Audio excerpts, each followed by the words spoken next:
Assalamualaikum warahmatullahi wabarakatuh. Waalaikumsalam warahmatullahi wabarakatuh. Alhamdulillah. Nahmaduhu wa nasta'inuhu wa nastaghfiruh.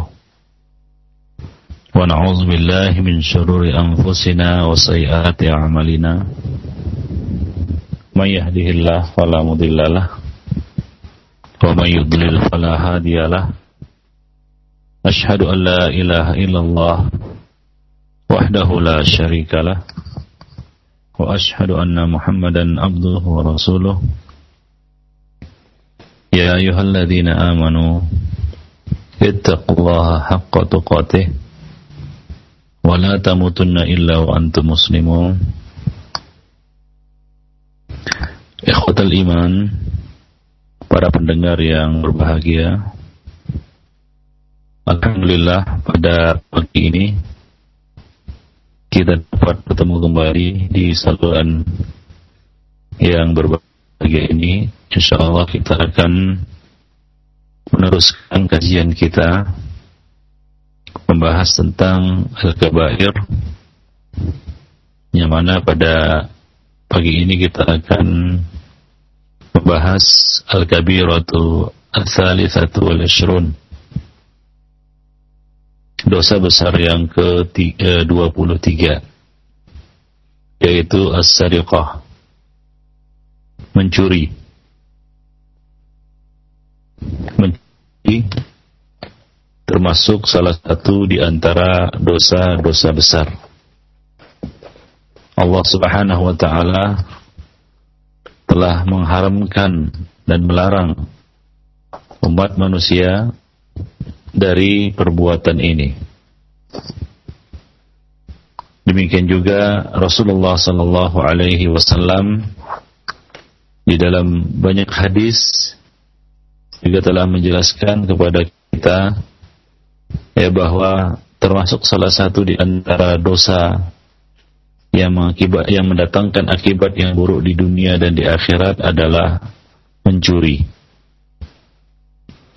Semua umat manusia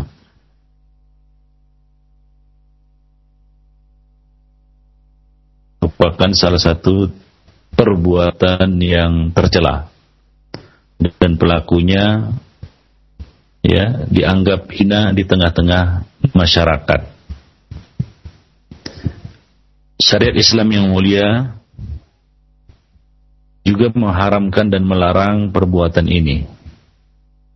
Allah Subhanahu wa ta'ala berfirman, "Was-sariqu was-sariqatu faqta'u aydiyahuma jazaa'an bima kasaba nakalam minallah wallahu azizun hakim." Laki-laki yang mencuri dan perempuan yang mencuri, potonglah tangan keduanya sebagai pembalasan dari apa yang telah mereka lakukan dan sebagai siksaan dari Allah Subhanahu wa ta'ala. Dan Allah Subhanahu wa ta'ala Maha Perkasa lagi Maha Bijaksana, yaitu siksa dari Allah sebagai dikatakan oleh Syihab, siksa dari Allah Subhanahu wa ta'ala biqat'i fi sariqati amwalin nas, memotong tangan orang yang telah mencuri harta manusia. Wallahu azizun, Allah Subhanahu wa ta'ala Maha Perkasa fi intiqamihi, untuk menyiksa dan memberikan balasan dan pembalasan terhadap orang yang mencuri. Hakimun fima aujabahu min qat'i yadihi, dan Allah Subhanahu wa ta'ala Maha Bijaksana dalam mewajibkan dan mengharuskan hukum potong tangan ini atas para pencuri. Jadi ini merupakan hukum dari Allah Subhanahu wa ta'ala bagi umat manusia, yaitu siapa saja yang mencuri, laki-laki maupun perempuan, maka hukumnya di dunia adalah dipotong tangannya. Demikian pula di dalam hadis Nabi sallallahu alaihi wasallam, Rasulullah sallallahu alaihi wasallam mengatakan, La'anallah as-sariqa. Allah Subhanahu wa ta'ala melaknat seorang pencuri. Yasrikul bidata fatuqta'u yaduhu. Yang telah mencuri sebutir telur lalu dipotong tangannya. Wa yasrikul habla fatuqta'u yaduhu. Ia telah mencuri seutas tali lalu dipotong tangannya.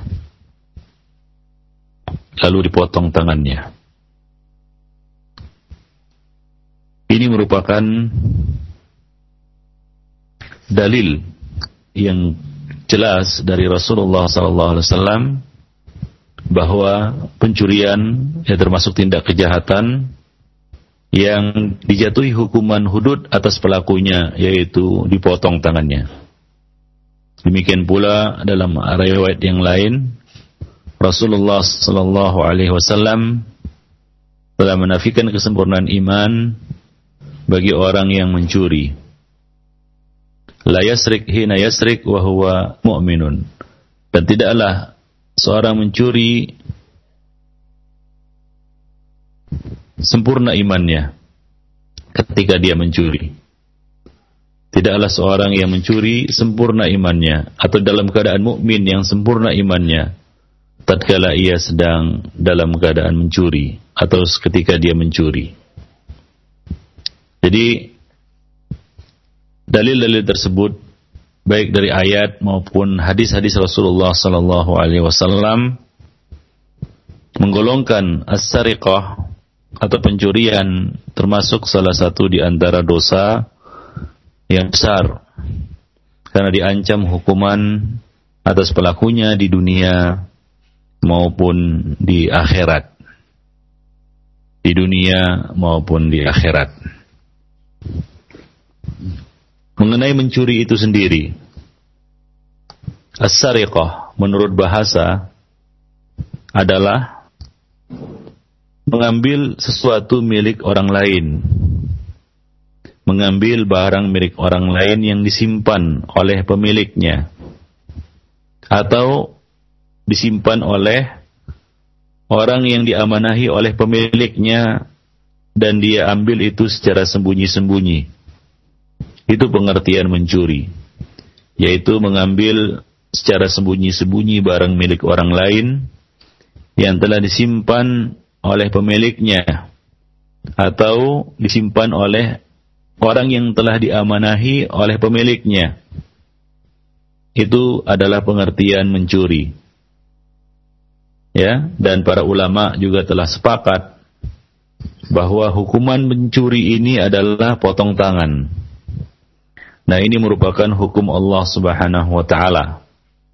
Ini merupakan hukum Allah Subhanahu wa taala.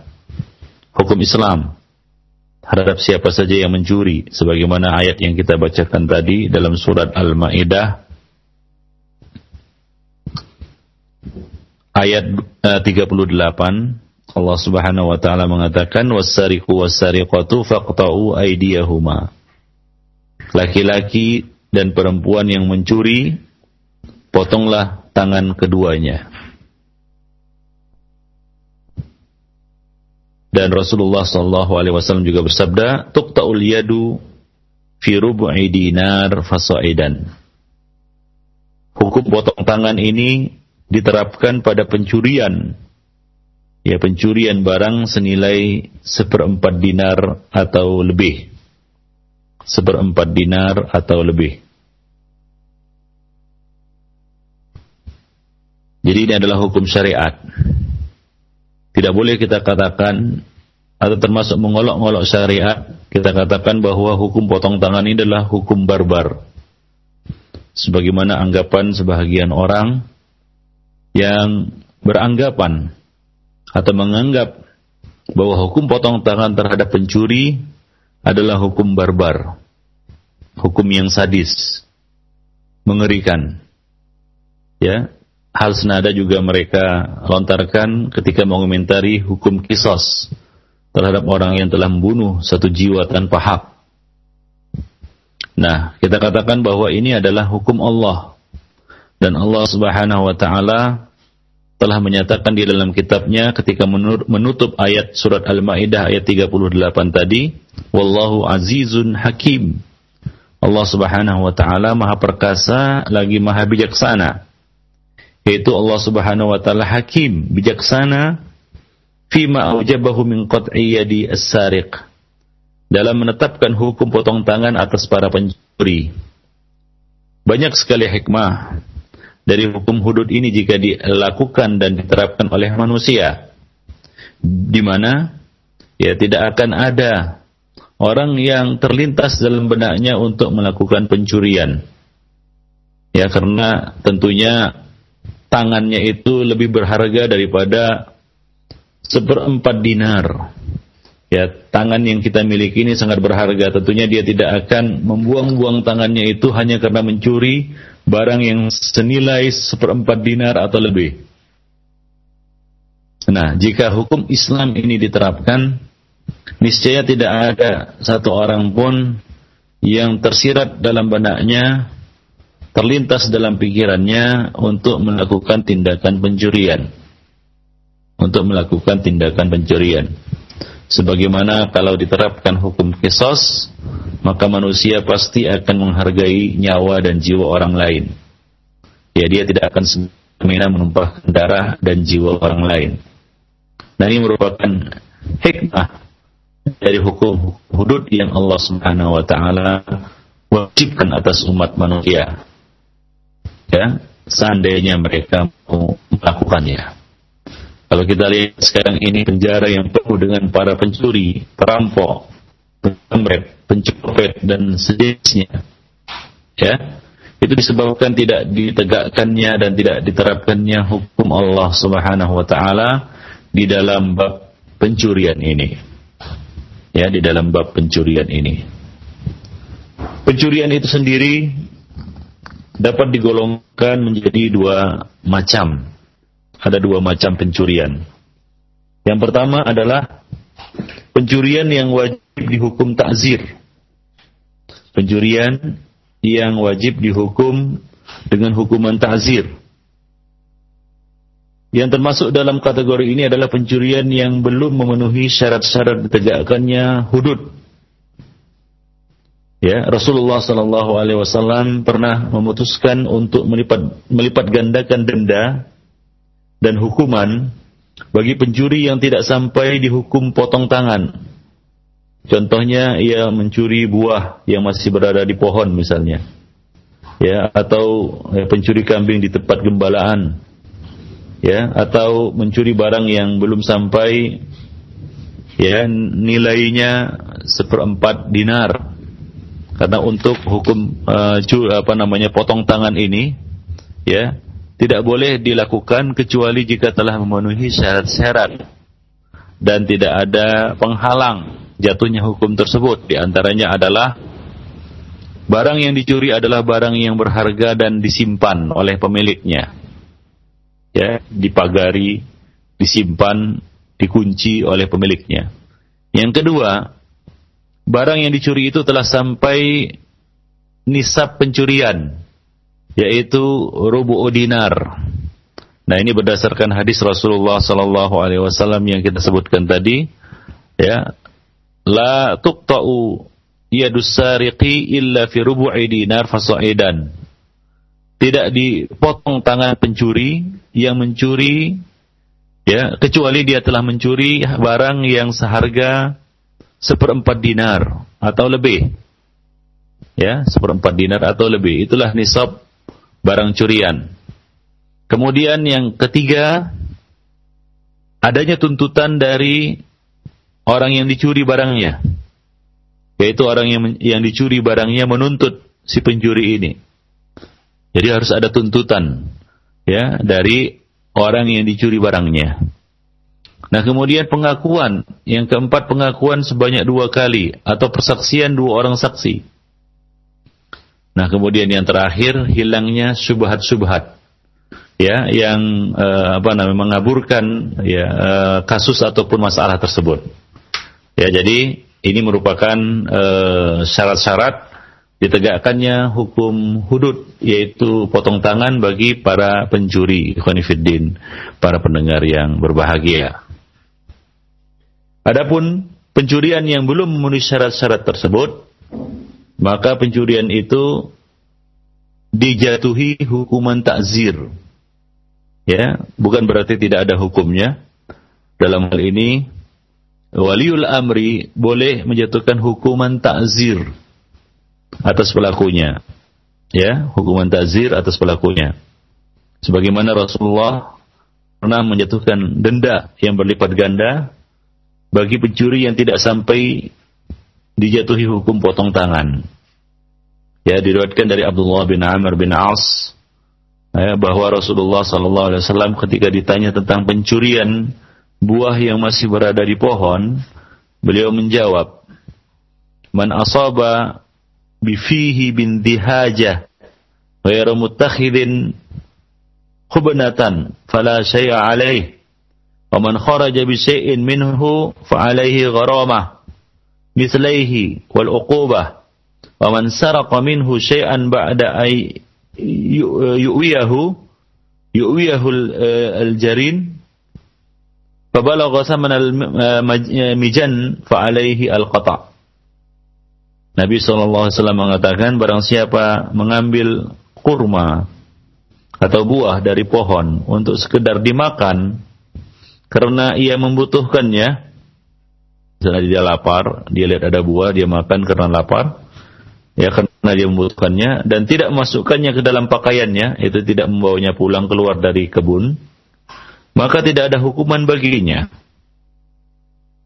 Ya, tidak ada hukuman baginya. Sedangkan barang siapa yang pergi dengan membawa sebahagian darinya, yaitu dia bukan makan di tempat, tapi dia bawa buah-buah itu atau barang itu keluar dari tempatnya, ya dia masukkan ke dalam bajunya ataupun kantongnya ataupun pakaiannya, ya, maka ia harus membayar denda 2 kali lipat dari yang diambilnya, ditambah hukuman ta'zir. Nah, hukuman ta'zir ini diserahkan kepada waliul amri. Ya, bisa ya dicambuk ya dengan cambukan yang kurang ya jumlahnya dari 10 kali, ya, karena tidak boleh menjatuhkan hukuman cambuk atau pukul ya selain hukum hudud lebih dari 10 kali. Lebih dari 10 kali. Nah, demikian.